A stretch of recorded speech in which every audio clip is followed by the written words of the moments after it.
Hello guys, in this video I'm going to show you how to rent a car on the Kenya Airways application. But first I just want to mention, don't forget to subscribe to my channel, because at 10,000 subscribers I am going to show you my whole YouTube revenue statistics and growth strategy, how to make money online. Now let's jump into it. First of all, open the app on your phone. Then click on the More button down below in the right side corner of the screen. After that, tap on the Rent a Car button.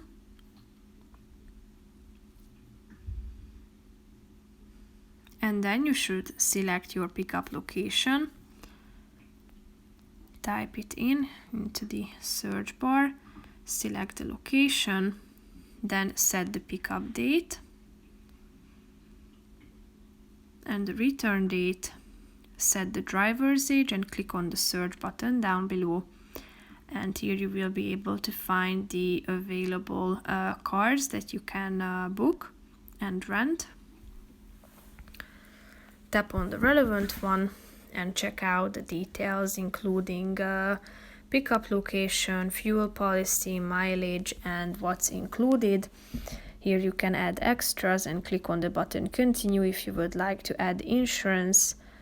And then you can finalize the process with the payment information. So that's pretty much it for this video, guys. See you in the next one. Bye bye.